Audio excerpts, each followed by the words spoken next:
Yeah. Okay. Okay. I can. Should we turn the phones off? Yeah. Okay. I can hear you. Yeah, excellent. Good man. Can you hear me? Yeah, sure. Oh, brilliant. Fab. Hi, Steve. How are you? I'm good. Yourself? Yeah, not too bad, thanks, mate. I mean, I'm obviously struggling with tech a bit at the moment. You're not the first one, so I shouldn't worry about it. Getting there, because I've not done Zoom before. We did live messenger bollocks, so that's good. Never mind. This is good actually, because it's something new for me. It's great. It works fine. It just seems to be, I had this with Chris Payne and a couple of others. Okay. Once you get there, you get there. Yeah, it's great. That's really, really good. So, sir, how are we going? What's happening? Well, I'm all good, but thanks ever so much for taking time for this. I'm really glad. Appreciate it. I'm sorry we've had to cancel a few times, but funnily enough, I have actually done some work, which is extremely unusual for me. And so a couple of times I was in sessions, which is a drag, but hey, all done now. I'm doing absolutely bugger all at the moment, so that's good. Yeah, but sometimes we have to do bugger all, don't we? Well, it's par for the course because COVID's not helping anybody really. Do you know what I mean? No. So yeah, it's good. So what can I tell you? Well, you can tell me many things, but you started off as a guitarist? Yeah, I did actually. Well, wow, you've gone back away. That was 1971. Right. And I was going to be the best guitar player in the world, obviously. And then I made the very great mistake of going and seeing Hendrix live at Festival Hall. Right. So it would have been, actually it was before 71. It would have been 68, 69. And I just said, right, I'm never going to be able to do that ever because the guy's a genius. So I think I'll stop doing that. And I moved to keyboards. Right. And I'm still playing guitar, but kind of trying to write on keyboards. But the only thing around in those days was piano. Right. And I was kind of, this is not really doing it for me. I love the expressiveness of the guitar. But then I had the great revelation of going to a synth shop and seeing a synth with pitch wheels and all that kind of stuff and going, that's the very one for me. And started playing synths.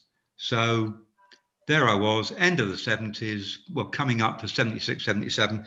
I was now in a disco band, playing keys with synthesizers and writing and trying to produce with my partner, Ian Heron from the Wave team, who was the bass player. The band was called High Profile, and we released a single of Get Ready, the old Temps hit. Yeah. Which was great, did absolutely bugger all in this country, but was quite big in Europe. And then now I'm kind of getting into synths, it's good. And the band split up because disco died. We became a rock band. I did the whole Rick Wakeman shtick with about 10 billion keyboards. And that was all just too much. So that split up. Ended up, it's a very long story, ended up with Ian and I as a partnership, sitting around going, we don't want to do that anymore. What we want to do is to make music and produce stuff. I was more interested in the sound than, fingers going wild and playing loads and loads of keys. So to that end, we started looking around for people to produce. And we found a guy, we'd written a song and he was going to do it. And we shot off to a local studio somewhere down in Brighton because Ian lived in Brighton. And we took all our gear with us, which in those days, I think was a Korg Poly 6, a TR-808, a Simmons drum kit and a bass and God knows what else, and did the track. And it took us 2 days. And at the end of it, we went, oh, that sounds really, really good. It'd be great. So we came out and we were also friends with a guy called Nigel Bates, who's a friend of Chris Payne's and so forth, who had a studio at Ambience. So we shot down there full of pride and said, he said, yeah, great. How are you guys? And we said, we've just done the track and it's, we'd like to play it to you. He said, okay, I've just done this. And he played a track which completely destroyed us. And we went, what the, where did you do that? He said, I just did that this afternoon. And we went, what? And he said, I've got this. And he had a PPG. Right. And we didn't even play our track. We crept away with our tail between our legs and went, you know, we'll give that a miss then. And went back home. And Ian said to me, Smithy, he's a northern geese, and I've got to tell you, he said, whoa, Smithy, we'll never be able to make tracks like until we get really good gear, you know. So I said, yeah, okay. Let's not forget, Ian, we have no money. Right. He said, we're not a problem. I don't know why it wasn't a problem for him. He was an accountant. Mm. So we literally went out and bought a PPG. What is actually a PPG? Okay, a PPG is a music, well, it's a music system. It's a keyboard and a computer, and they all tie together. Nowadays, you've got more power in your wristwatch than this damn thing had, but it was state of the art. There was Fairlight with the CMI, Synclavier, and PPG was the third one in that environment. And it was a cutting tech, really state of the art tech in 1981, 82. Yeah. So, and I'll tell you how cutting edge it was. It cost us 10 grand. Really? Okay. Oh yeah. So I'm tearing my hair out and going, Ian, 10 grand, I haven't got 10 pence. And he went, yeah, don't worry. I built in 6 months repayments. If we can't make it in 6 months, we'll sell it and run away. I went, okay, well, sounds reasonable. Sounds like a reasonable deal to me. Yeah. So, 5 months later, we'd earned nothing from it. And sweat was starting to appear on both our brows. I got a call from a guy called Drew McCulloch, lovely guy, who was Isla Sinclair's keyboard player and quite well known. And he was a friend of Gary's. Gary owned Rock City, which was close to us, and had 2 studios in. Drew was in Studio 2, and he said, Mike, I hear you've got a PPG. Can you bring it up? I'm doing Joe Fagin. Do you remember That's Living All Right? Yeah. Right. I'm doing a track for him. Can you come and play? I said, yeah, sure. Thinking, thank God for that.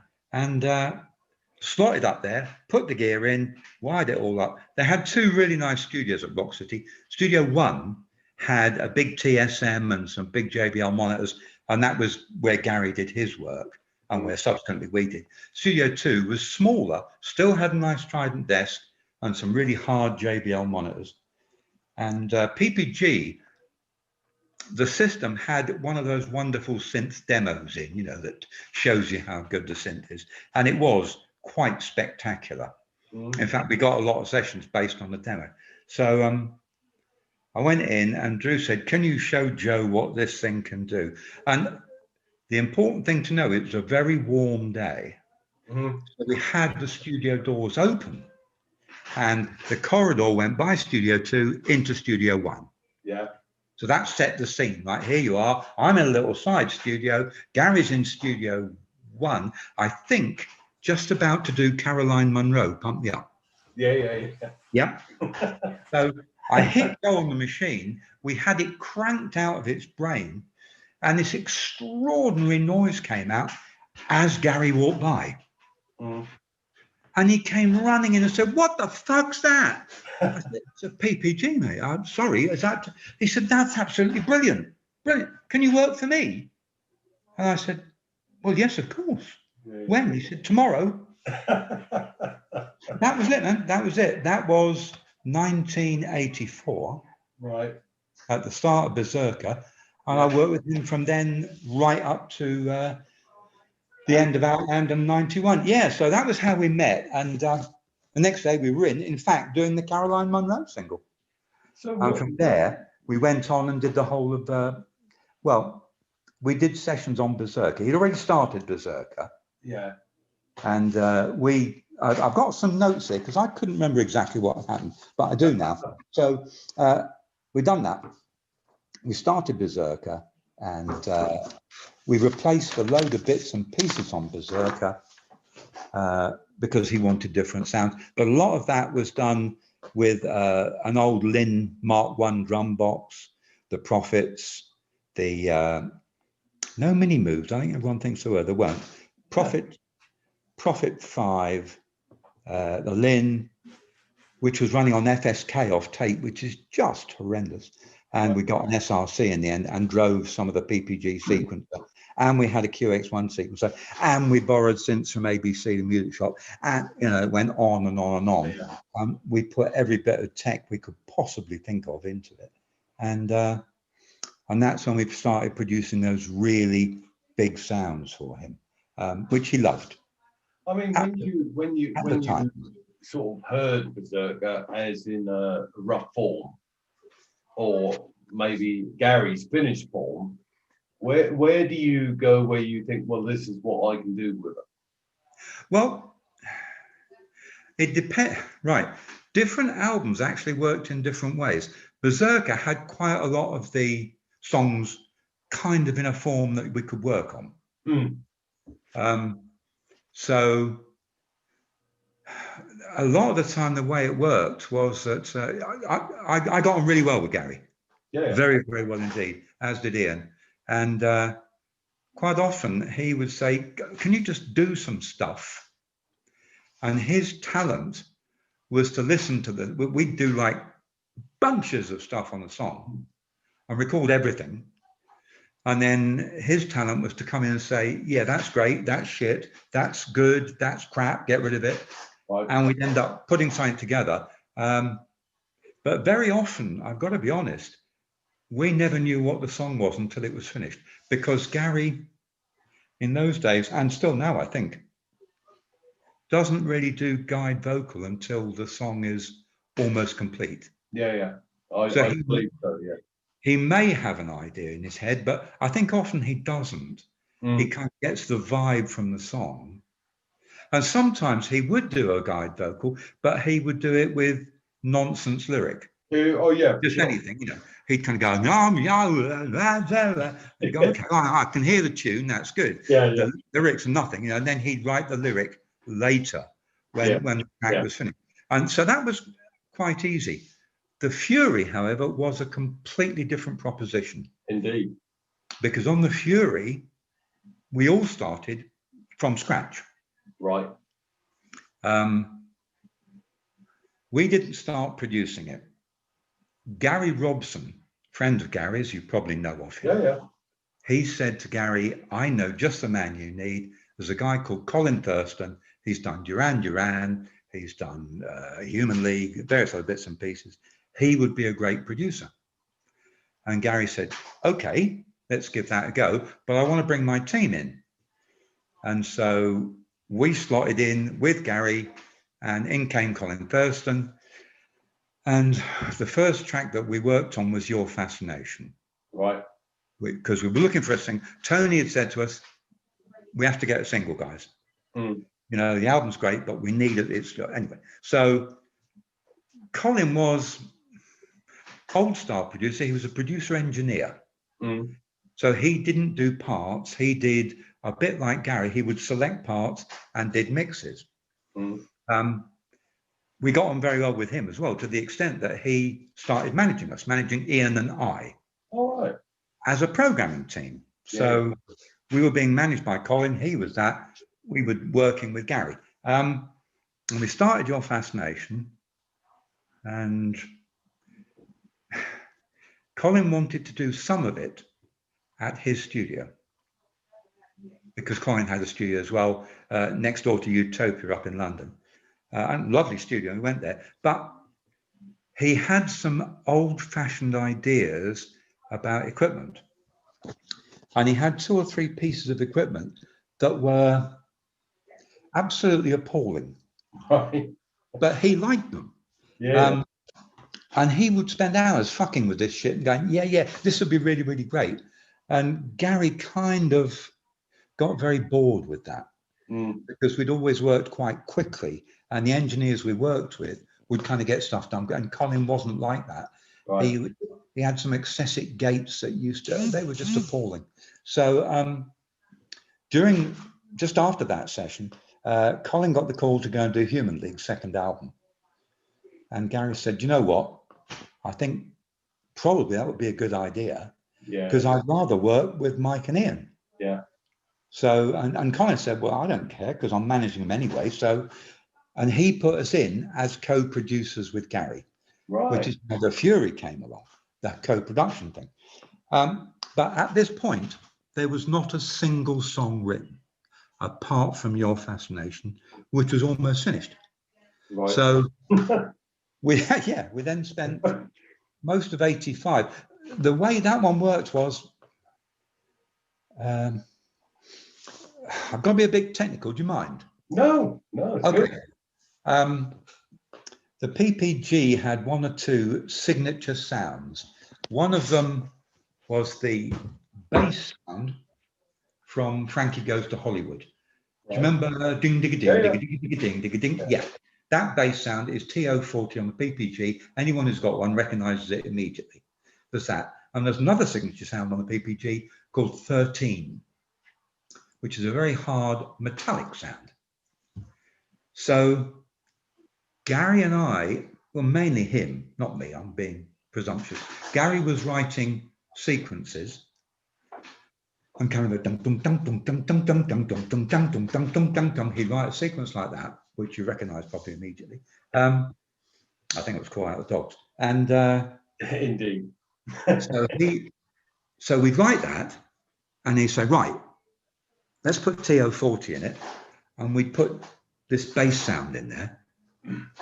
And then I had discovered that the sequencer on the PPG was powerful enough for me to go in at note level and change a sound per note. Right.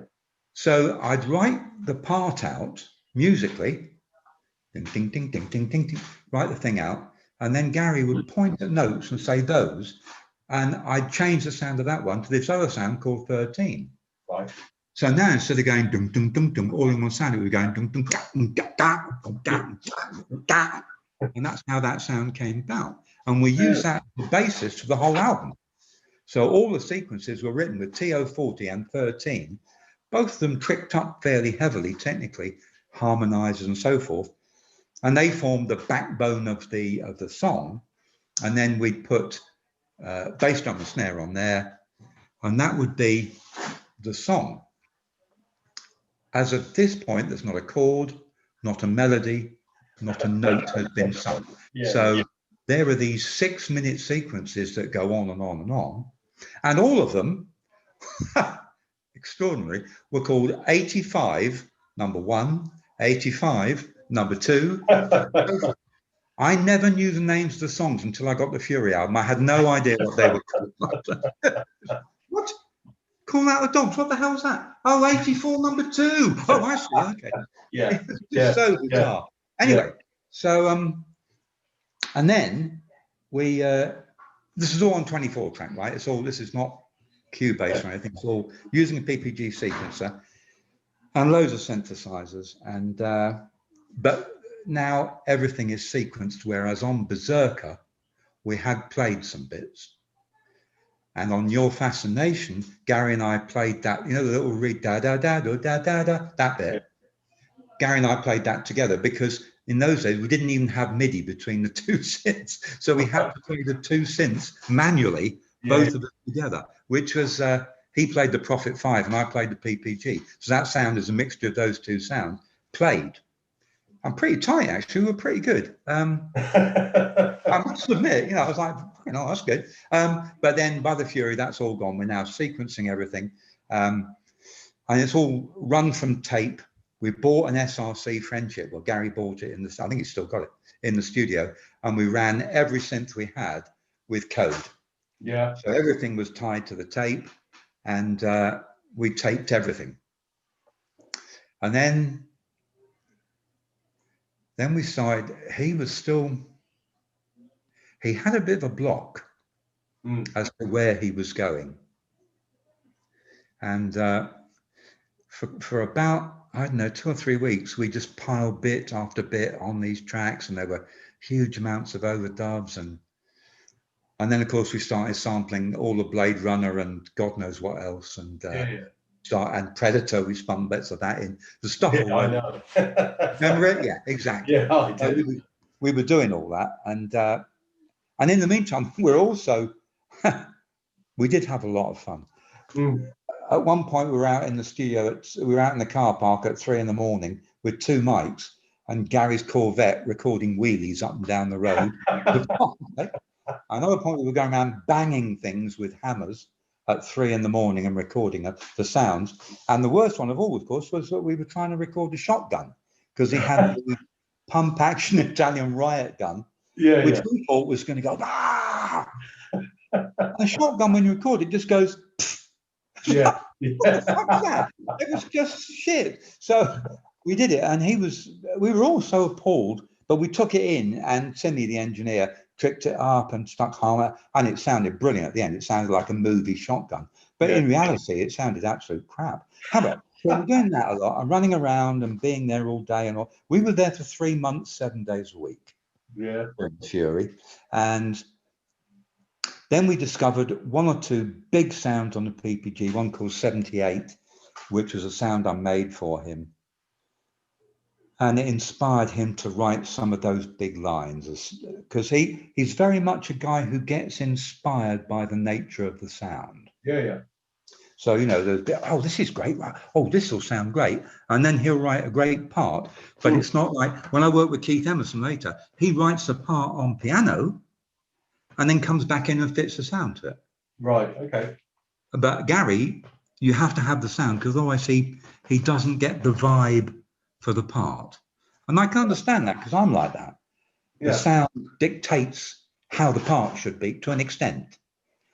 And if it's a long sound, then it'll be a much longer part. If it's short, like on later albums, there was a sound called Xamarin that goes gong gong. Right. And that obviously was a sound to do that with, but the sound made that part happen. Yeah. So I think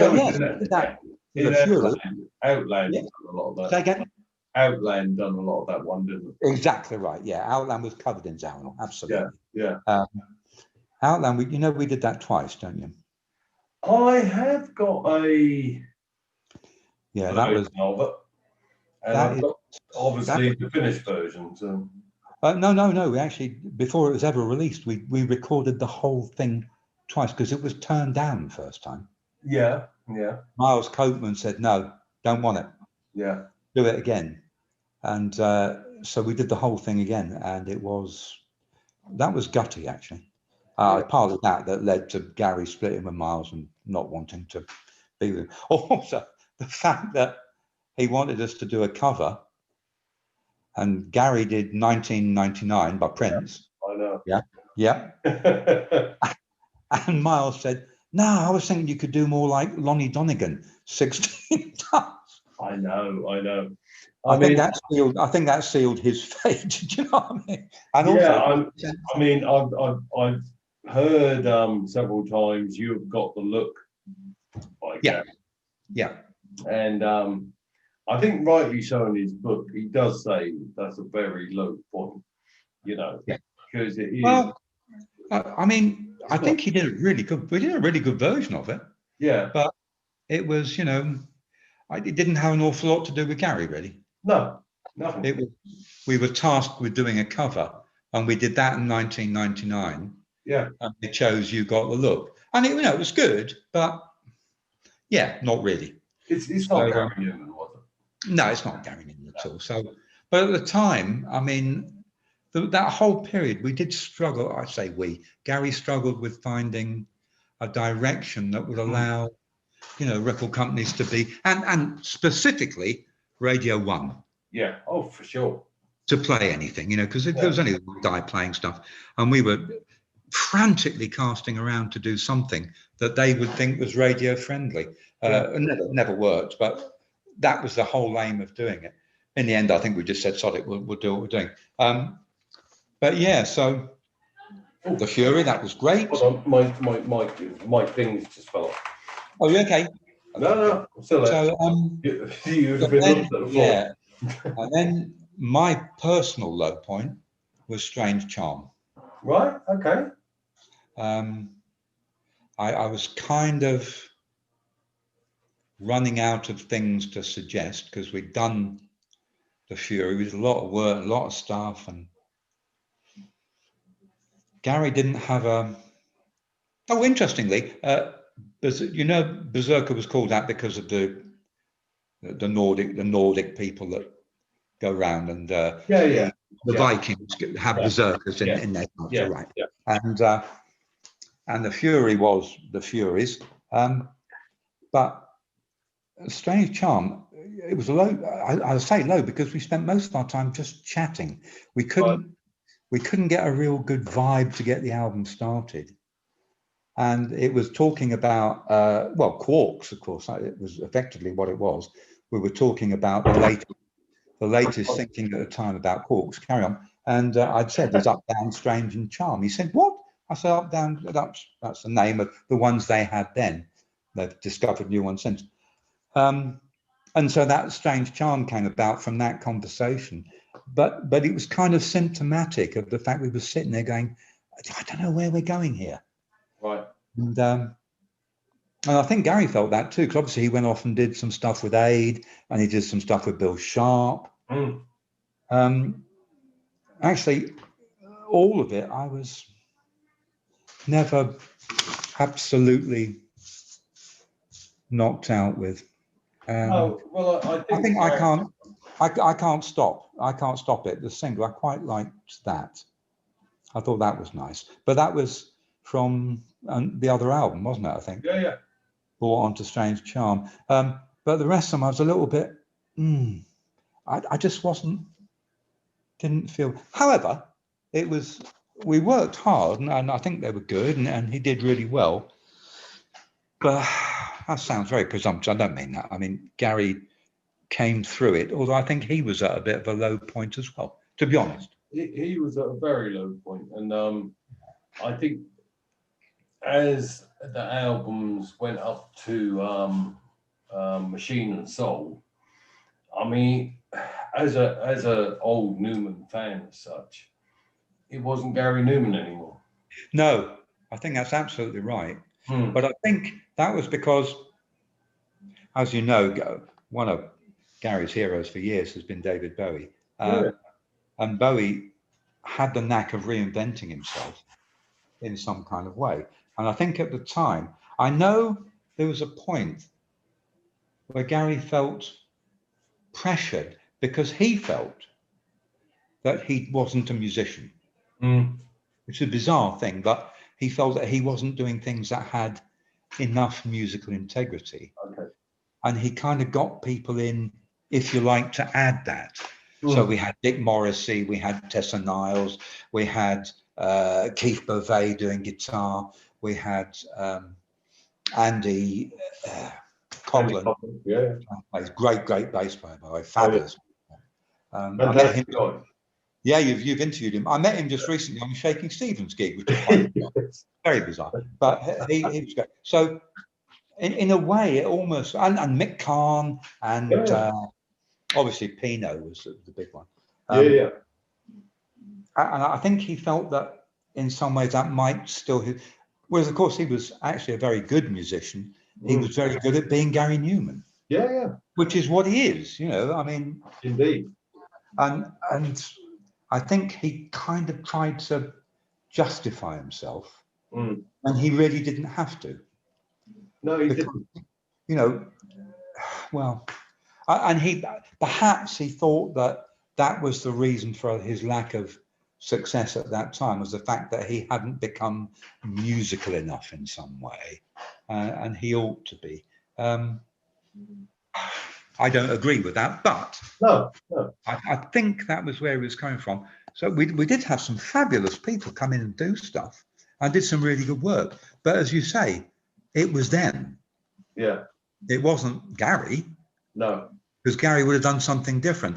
He used to say things to Tess like, Tess, just do some great stuff. Yeah.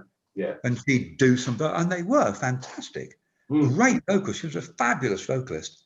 But you'd kind of go, I'm not quite sure where that fits in to Gary Numan, but hey, I never did, but you know, I think if you're, you know, I was around in the '79 time with Gary. Yeah. And his music was powerful but simple, and I think that's what everyone loved about the whole thing. You know, let's not have one keyboard player doing that. Let's have two keyboard players. Of course. Yeah. We've got even more sound, you know, and yeah. And I think somewhere along the line, I mean, he often thinks about his, you know, after 81, 82, his demise as such. But his sound had changed. Yes. You know, we'd gone from the person we loved, Gary Numan, yeah, to a different sound completely. Yes. And well, absolutely. Yeah. But I think his point was that was him moving into a different age. Oh, yeah, because sure. the sound that he created was, again, technically a very analog sound, polymoogs, the Moogs, the ARPs, Billy Curry, that kind of thing, to a digital world. Yeah. With Profits, PPG, the Casio CZs. We used a Casio, believe it or not. A very good sound. It was Casio phase distortion synth. We did that with several thousand other things, but I think what he liked was the fact that he could create enormous sounds without having to have 16 players doing it. Well, yeah. The synths actually made those enormous sounds. But I think, yeah, it's difficult. I was not there in the early days, so I don't know to what extent on the early albums there were players before the sequencers came along. I think on the very first one, Gerald played some drums, and then possibly later Ced played, but very shortly after that, there were no more players. It was all either Gary or a sequencer and Gary, or me and a sequencer and Gary. Yeah, for sure. Aid Orange. And I think a lot of that was because he wanted to get his ideas across quickly rather than having to filter them through other people. But I did question him about that when we were doing Outland and we were trying to find a direction. I said, you know, have you thought about ringing up Ced and the guy, let's just go and, you know, beat out some stuff and see what happens. Yeah. And he was horrified by the thought of it. Really? Yeah, he said, I don't want to go back to that. That was, you know, that's yesterday. I want to go tomorrow.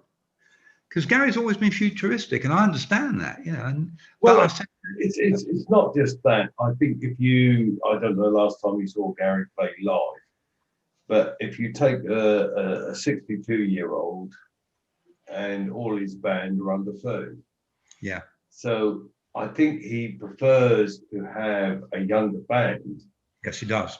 Whereas from a Numan fan, I think I was saying this to Russell Bell one day, that I would rather go and see Gary with Russell, Chris, and had Cedric still been here, and Cedric. To me, that was, and you know, I remember talking to Cedric one day, and when I was doing my book. Yeah. And I said, you don't know what it's like for me to talk to you. And he said, well, I'm just a drummer. I said, you're part of the Gary Numan band. Yeah, sure. I agree entirely. From the beginning, I said, to me, it's like, whoa, I'm talking to Cedric, you know, and yeah. I don't think he really got it, but this is what I was trying to say to him, you know, you weren't just a session player, you were part of the whole thing. Well, I think that's very true of people like Ced, because he was there from kind of just after the beginning, and was a fabulous player. I toured a lot with Ced. I did 3, 4, 5 years after Gary, and he was a fabulous player, really was, and a fantastic guy. And well, yeah. Listen, I have been more pissed with that man than anyone else. I can't believe. Sometimes we were out in Germany touring, and we got so pissed he fell into a grave, and I got arrested. We were, and yeah, good. So you know, that was kind of par for the course in those days because I used to drink. Yeah, to excess, and said he obviously drank to the very end. But he was just such a fab guy, really fab. Well, one thing he told me once was I was talking to him about him and Gary and how you know, had nothing to do with him nowadays. And he said, I always have this laugh with Mike Smith. He said, he always says, has he called yet? That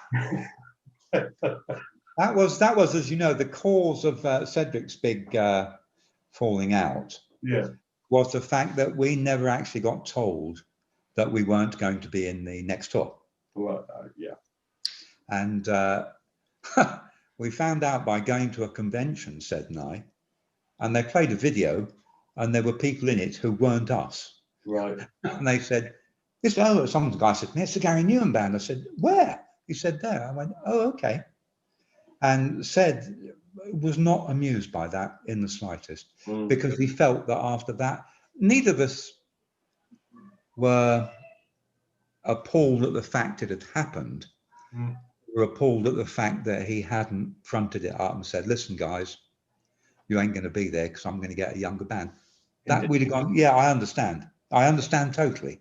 You know, because record companies want to see, I don't want to see old me and Ced there, so you're going to get some new guys. Fantastic. But he didn't. Yeah. And that really, really annoyed Ced deeply, because he felt since he'd been there from day one. Yeah, yeah. You know, and I kind of sympathise with that. For me, it was different. I mean, I'd only done 2 or 3 tours, and I was a Johnny Come Lately. They kicked me out. That was fine. I was doing other shit anyway. So that was cool. But yeah, Ced was really, really put out. And that was where the joke came from. Has he called you yet, Ced? Yeah. Yeah. I don't think that would be happening, my dear boy. Yeah. Ced was just so fantastic. We did 3 seasons together, Ced and I. Really? In holiday parks. It was extraordinary. We were a holiday park band, man. Yeah, Ced and I and my lady. And he was the funniest guy I've ever worked with. And that was 6 nights a week for 6 months, 3 years, 3 or 2. And he had all his gear nicked. But we used to sit in the caravans and just shout and scream and get drunk. And Ced would go, yes, Mike. I can see about 16 fucking drums in front of me. Which one shall I hit? He was so pissed. But yeah, so he was a fab geezer. He really was. Indeed, indeed. I mean, when I was interviewing him for my book, he always spoke very highly of you. So and well, listen, and me of him. We also had after Gary, we had a rock band together called Rock Museum with Ian on bass and the guy called Ben Hurley on guitar, who was in Hawaii now. And we did the tracks because Ben had been signed, and we did the tour supporting Joe Satriani. Right. On the Dream of the Blue Turtles tour, which would have been, God knows, I don't know, just after the Fury, I think. And I remember Satriani had Stuart Hamm on bass and the guy from Meatloaf playing drums for him. Right. And we were downstairs in the bar at the Britannia in Manchester. And the drummer from Satriani came running down and went, Ced Sharpley. Wow, he said, one of the best drummers in the world. And this was the guy from Meatloaf. He was in awe of Ced. And a lot of people were. Ced never realized how famous and how really, really good he was. He didn't know. You know, he was just a fabulous player. And I still miss him. I still miss him now. Because when I do, I get that thing where I'm doing a session, I go, I need to get drums on this. I'll just call. No. Yeah. You know, because that was just Ced, I'll be there, my dear chap. Don't you worry about it. Let's get the brandy in.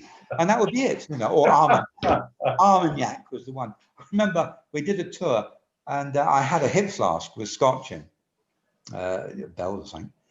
And Ced, of course, had to go on, but he had 2. And he said, This one's brandy, my dear chap, cognac, and this one's Armagnac, in case you fancy something. Just so fabulous, such a fab guy. Yeah, so we did that, and he hated us after we did Metal Rhythm, because Metal Rhythm, we'd just bought another piece of kit, Ian and I, called the Simmons V drum, or some, God knows, but it was an electronic drum, and it had loads of samples in of weird things, and Gary loved it. And so we played these percussion bits all over Metal Rhythm, right? All over them.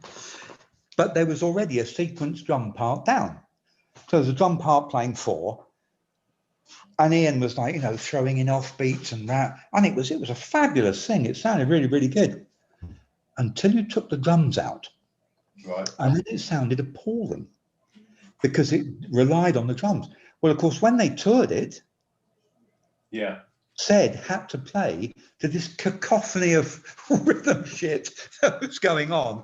And he phoned me up and said, Mike, who's put all this shit on the tape? Yeah, I'm sorry, Said, that was awesome. Yeah. And of course, Gary doesn't use click. He didn't use click in those days because it was DAT and it was in stereo. So there was no track for click. So poor Said had to try and play to the bass with this other bloody shit going on. It was horrendous. He did, obviously. He was just fabulous. He could do it. But it was horrendous. So that was why Metal Rhythm got called that, because we had all this metallic rhythmic sounds. And that was quite a good album to do, actually, because we had fun. Rock City had gone by then, so we did that mainly at Virginia Water, where Tracy pulled the guy out the pool. Yeah. We were there. And we were too horrified to do anything. This woman came running over from next door saying, "My little boy's dead." And we ran up with Trace. Couldn't see him. And we looked in the pool and he was at the bottom of the pool. Brilliant. Ostensibly dead. And both he and I froze. And Tracy just headfirst straight in, fully clothed, straight in, and rose like Venus out of the pool with this little kid in one hand. Really? It was it was absolutely extraordinary. And we got him on the floor and gave him the kiss of life, and he came round. He was dead. Really? And we brought him out. Yeah, next door neighbour to Gary. Extraordinary thing. But Tracy was amazing then. Anyway, that was that. And we did a lot of the album there, and we finished a lot of it off at Black Barn and Nigel's place. Nigel, the guy who we'd first gone to with the PPG, had moved to Haywards Heath or somewhere, and he had a studio there, and we did quite a lot of the stuff there. And that was where, of course, Miles sent Pete, is it Haycock? Guitar player from Chicago. Right, okay. I think it was him. He said to Gary, "This is the guy you need to play some guitar on your track." And the guy walked in.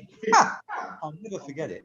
He walked in and took out a wah-wah pedal and put it on the floor. This is feeding back now. Yeah. I can hear me. Yours, sir?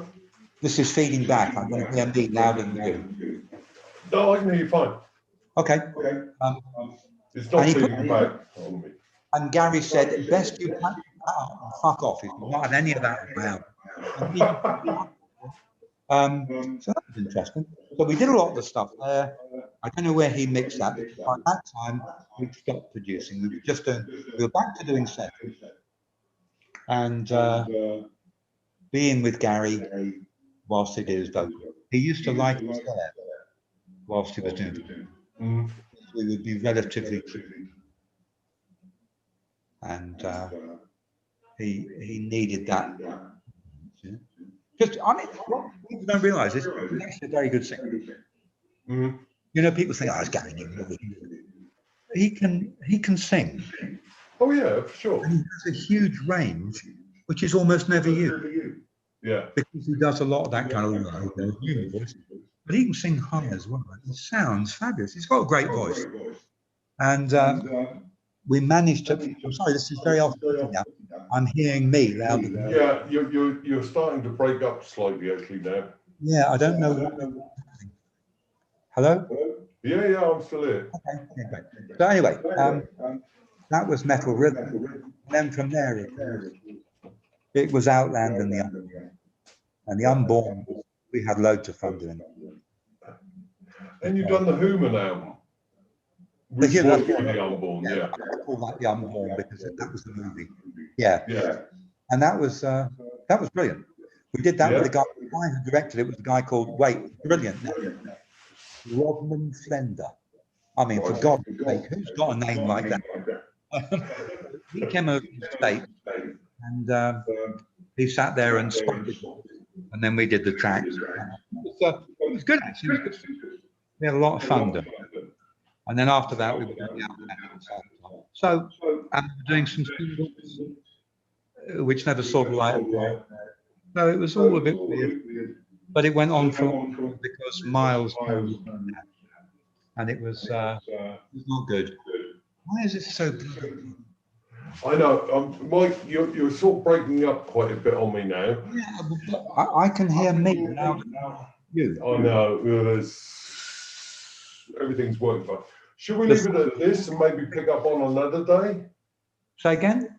I said, shall we leave it at this and pick up on another day? Is there no way we can sort that? It was okay. Well, I'm okay. Hang on. Now you disappeared. Is that better now? Yeah, brilliant. Oh, how's that? You disappeared again, but yeah. Hang on now. Yeah, that's good. Am I back? Yeah. Great, because it's gone now. The feedback's gone. Ah, brilliant. Okay. So so that was Outland. You came in. That was Outland, and we did all that in Essex. Not in the shed out in the back, in his house. He had the front room as a studio, and that was the first time we used Pro Tools to edit the master. Right, Pro Tools, yeah. We had a hard drive that was 1.3 gigs. If you think of that now, you think, well, less than I've got in the front. It was marginally bigger than the room. It was enormous. And it was one of the first in the country. We could do an hour and a half on in stereo. And that's what we mastered the album on, because before that, we'd always mastered onto tape. And that was so, and we were both using computers by this time. He had Notator, I had Creator, we ran them together, two separate systems tied into his. And it was very successful, still very long-winded. So that's now, Steve. That's the potted history. After that, and whatever, and I went back once. After that, he went here where he was going after Machine and Soul. Right. Tony said, "Can you go back because it would be good for you to work together?" And I went to see him. He played me some 9 Inch Nails. This is where I want to go. And I said, "Yeah, I'm not going to be able to help you with that because I don't like it." Right. So that was when we completely amicable. There was no falling out. I just said that's not for me. Is this Machine and Soul? No, this was Machine and Soul was something. Oh, right, okay. And he did it, and that was whatever it was. I never even heard it. Afterwards, the next album, whatever that was, he Sacrifice. This is what I want to do, and he played some Trent Reznor stuff, and so forth. And I said, "Yeah, that doesn't speak to me quite. I don't see where that fits." Because at that time I didn't understand you either. So that's when we stopped working together. We were still pals, never fell out, but we just musically went in directions. And I know that's about musical differences, but it really was that. I mean, at the end of the day, I mean, I'm not a massive fan of his new stuff. No. I mean, Gary's gone in one direction, I've gone in another direction. Right. It doesn't mean to say it's no good, No, I agree. It just means that I've gone in that, and he's gone in that direction. I really like the new single. Ruin, yeah. I'm Ruined, yeah, something like that. I really like that. Good single, great producer. I do like that. Yeah. Some of the other stuff before that, no, I was not keen on. I went and saw him. What's that triangle? The Pledge Principle. The what? Pledge Principle tour. I don't know.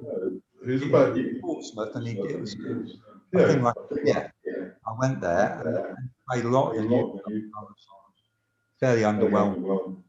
Yeah. So it's great, whatever, but not for me.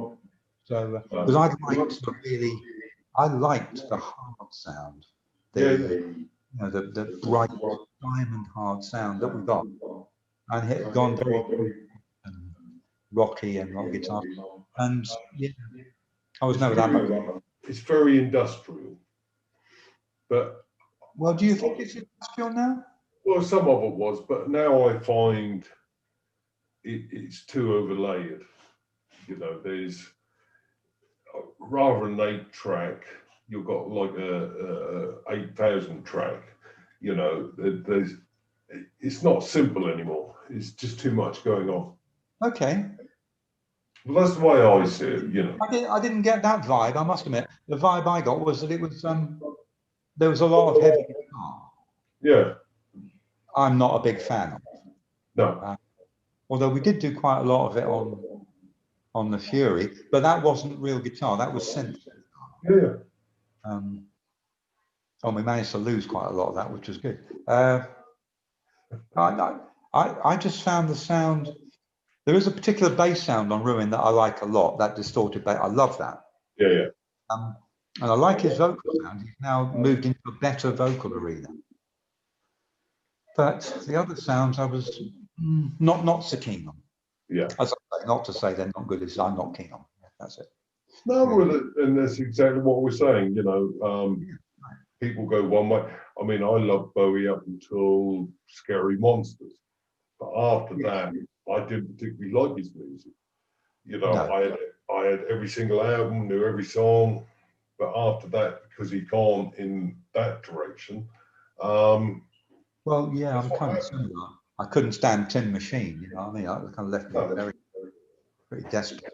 But then his later stuff with Nile Rodgers, I absolutely adored. I thought that was fantastic. I loved that. And this is what happens, isn't it? Yeah. Every now and again, someone will pluck something out, and you think, actually, I really like that. Yeah. Sure, yeah. I think I'd like to have heard Gary work with more forceful producers. I'd like to have seen him work with people who had a track record in their own right, which I think was what Gary Robson was trying to do with Colin Thurston, but Thurston wasn't strong enough to do it. I think, it would have needed. I know he tried with Bill Nelson. Yeah, he did. On Warriors. Yeah, and apparently they fell out quite dramatically. Yeah. I think I don't know, someone like Trevor Horn might have been fantastic. Do you know what I mean? Because he has his own vision, and it would have been nice to see Gary in a different environment. To an extent, it was what was that one he did with the Scottish lads? Radio Heart, was it? Oh yeah, Radio Heart. Yeah. Which was a single by somebody else, but Gary did the vocal. Do you know? I forget that. I forget. Was it called Radio Heart? Because it wasn't a Gary production. No. And it had a different vibe, and it wasn't brilliant. I didn't like it enormously, but it was interesting to hear him in a different direction. And I really liked that, actually. Yeah, well, I think there were two things that he was going to do and never did. One was he was going to work with Kate Bush before Pete Gabriel did. Oh. He was slated to do that, and that never came. Great shame. And the other one was he was going to work with, and then he went off and did The Equalizer, Stuart Copeland. Oh, right, yeah. Worked with Stuart Copeland. And that would have been interesting. Yeah. Yeah. Both had a good track record, good credits. So, you know, because with respect, we could never be forceful enough to push Gary in different directions, because he would quite rightly say, "Well, what the fuck do you know about it? How many hits have you?" And that's absolutely true, you know. But I think Trevor Horn could say, "Well, more than you, and this is going to be a good move." Do you know what I mean? Yeah. I think with us, we did it in a friendly way, but there was never, if it came to an argument, it was always going to be him. Yeah, for sure. Because, you know, fair enough, he was the man. I accept that. But I think it would have been interesting to see him work with a producer who had more clout. Yeah, indeed. Interesting. I don't know what would have happened, but it would have been, probably would come to blows, but, you know, it would have been, it would have been fascinating. So yeah, it was good. Yeah. And then I did the tours, and that was fab. I really enjoyed that. Yeah. And that was the extent of my association, because shortly after all of that, he buggered off to the States, I think, didn't he? He has now, yeah. Not long after Outland, I think. No, I think that was a few years later, but I think he might be. Machine Soul, and he did the other one. Yeah, sorry. That's when it starts getting vague, when I start trying to think about the. I can't remember exactly when he moved on. I wouldn't be surprised if he comes back fairly soon. But, he might. I think he's. Yeah. You never know. When you get to a certain age, you want the NHS. Very true. Very true. John's still here. I mean, I still speak to John quite a bit. Yeah. Because we did an album with John as well. Really? The Experiment of Love. Yeah. Because there's what he calls himself? He calls himself Donovan Silver now. That's it. Yeah. This was prior to that. This was a particular horrendous time during our career, where we were working with Gary during the day, and then John was coming in at night and working overnight. Right. The problem was we were doing both sessions, and we had to point out after about 3 weeks that there was nowhere in there for sleep.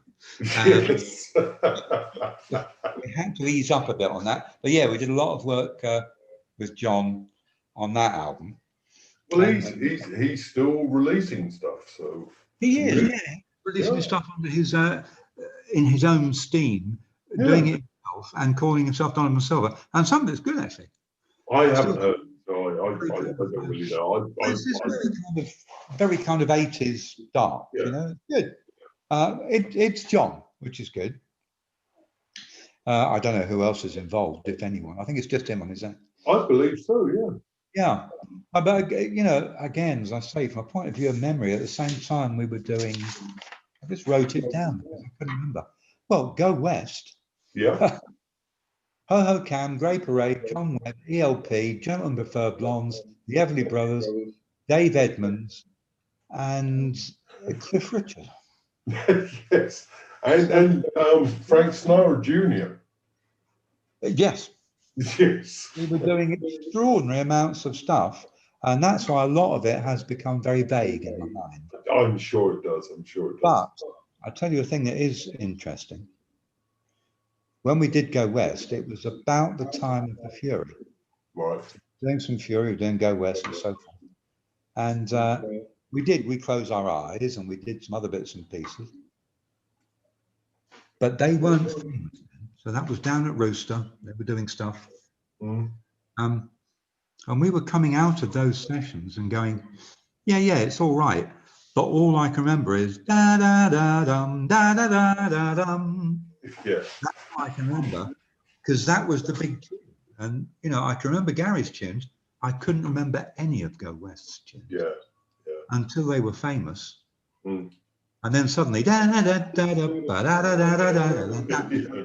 Oh, I remember it was no problem. At the time, I couldn't even play the damn thing. Oh, yeah, okay.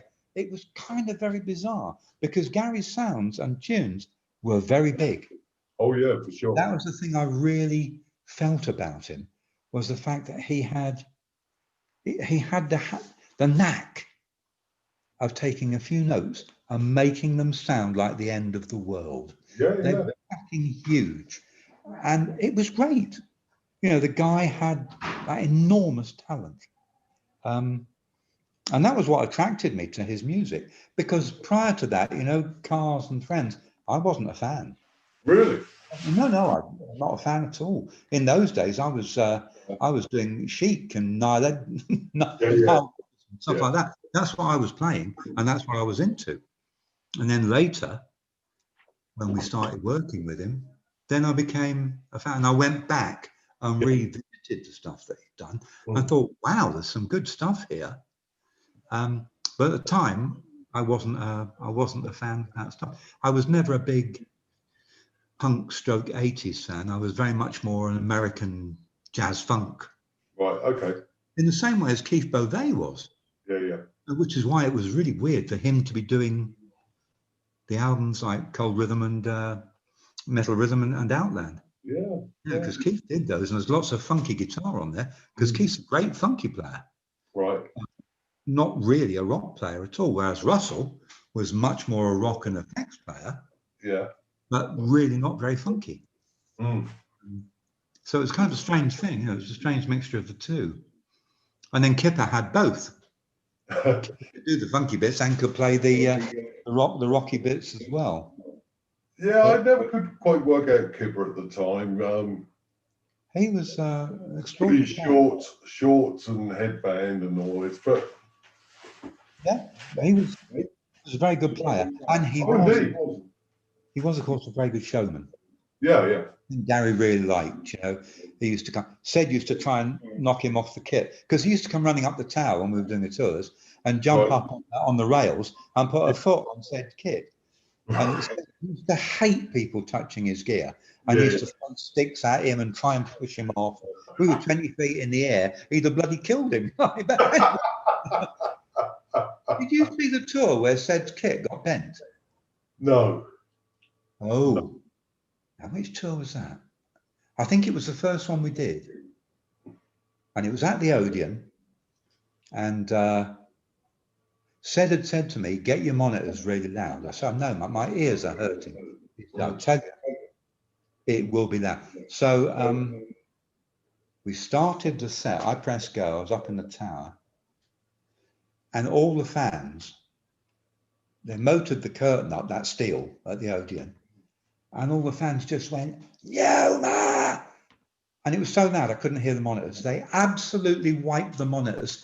Yeah. And I was going, holy shit. And I got them turned up loud. Sid had his, he already knew what was going to happen. He had his at brain crunch level.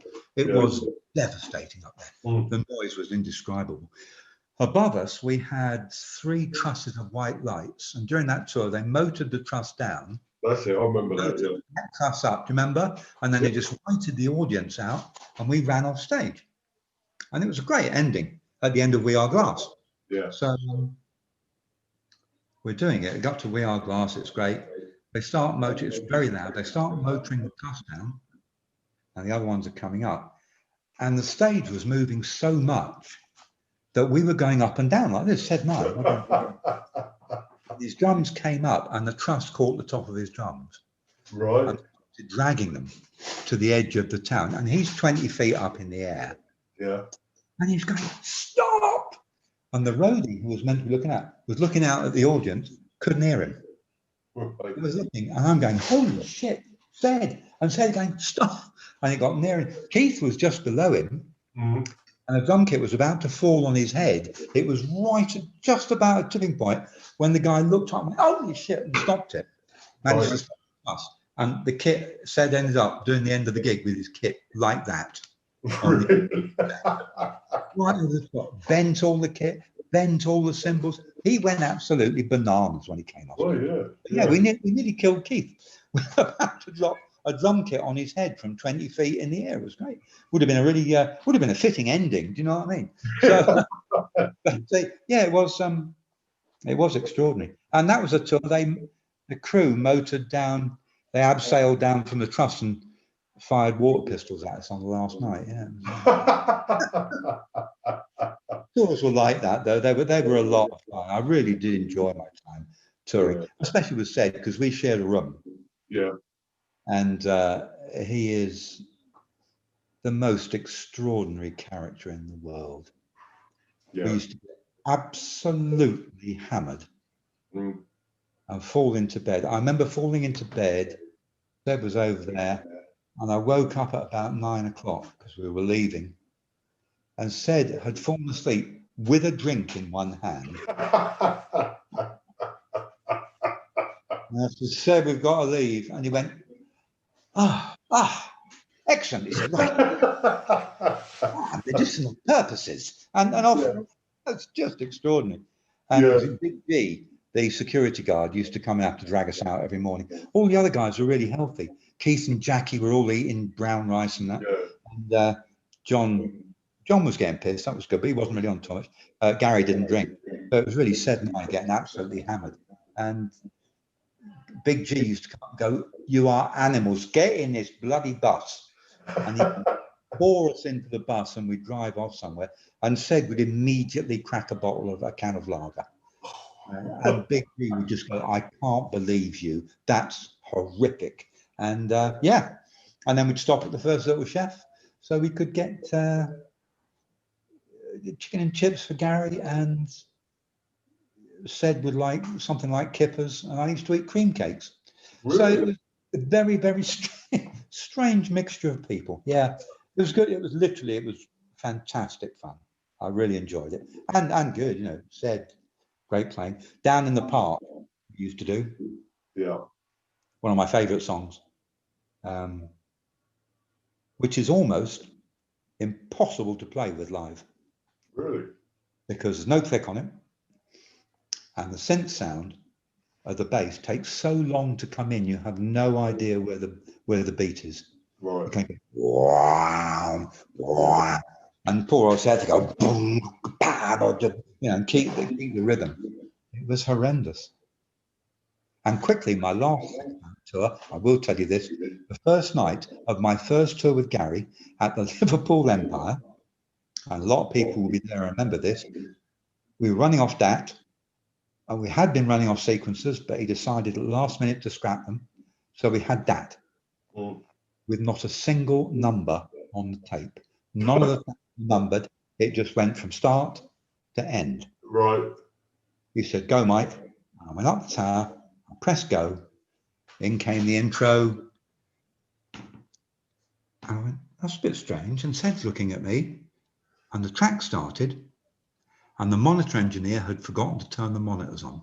Really? So Sid and I were hearing the slapback from the other end of the Empire, which was almost exactly a half a beat out with the track. Right, yeah. So we piled in where we thought it was, and we were a half beat out. Oh. So the snare was on the off, and the playing, and I'm going, I can't, what's going on? And Sid looked at me and go, and Gary came out and said, stop. Yeah. And we had to stop the tape. And he said, Mike, just run it again. And I went, oh shit, no zero on the tape, nothing. Yeah. I went, okay. I pressed rewind, and I thought, that's about it. I pressed go, and it came in at exactly a God was smiling down on me that day because it took me at the right place, and we piled in, and the rest of the gig was fab. But that was brown trouser time. I can't be honest. I think this will be okay. Go. Boom, boom, boom. Yeah, we're in. Buff, and in we came. It was great. And they turned the monitors on by then, so we were okay. I'd say, yeah. So that was first tour. It was so funny. And the other one in Nottingham, where the smoke machine set all of them, we had to bring the fire brigade came in, and they cleared the hall, and we had to go back in and restart the gig, and we couldn't do it all because they had a curfew. So Gary said, we'll drop out this and this and this and this, and yeah, again, we didn't have numbers on tape, so I did it all with headphones on there. Yeah, that's about it. Both nothing. Yeah, it was. No one sees that, from the front. It all looks like we're all having a great time. Up on stage, there are people going bananas. Indeed. It was good fun. You weren't the guy who said hello to me, were you? Lester de Montfort? No. Okay. No. The balcony wraps around at de Montfort, and I was up tall on the tower, and I hadn't realised that the balcony came right by the side of the tower. Because it's pitch black. And I got up into my tower, and this guy leant over and tapped me on the bloody shoulder. I went, "Oh, Mike," and I nearly fell off the bloody tower. Just there. Yeah, because the stage is quite small. Interesting. Fabulous days. So there we go. So that was me. Now, is there anything I can tell you want to ask? No, Mike, we've been on for an hour and a half. Okay. So I will edit.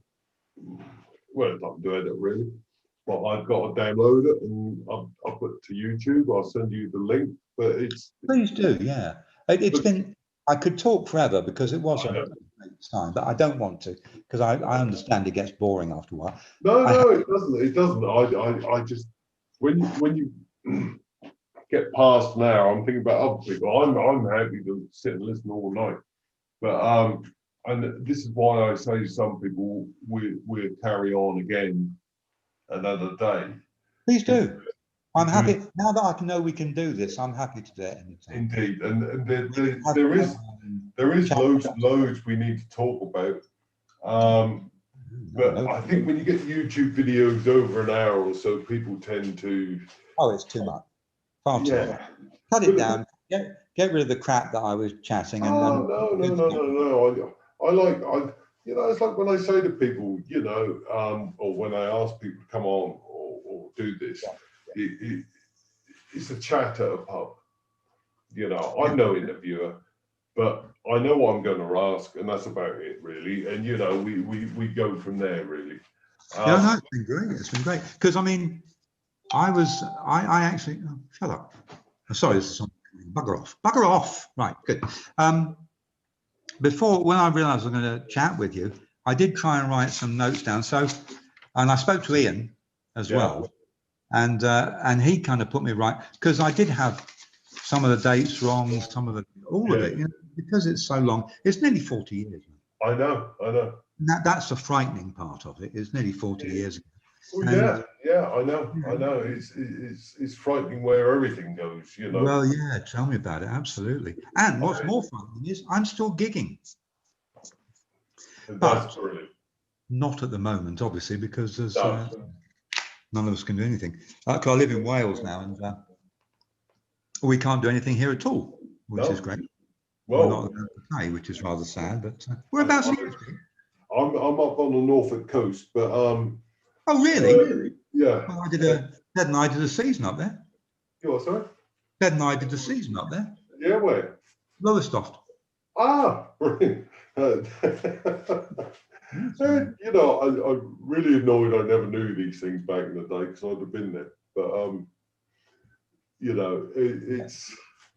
it's wherever you go at the moment, it's hard work, isn't it? It is very much. We're all in a very strange place, But well, yeah, we were working quite a bit, like Andy Coggan and those kind of people were doing lots of stuff, and then it just stopped dead. Yeah. And there was nothing. It was like, wow, what do I do now then? So for me, it's been, I think March was the last time I played. Yeah. In anger, Yeah.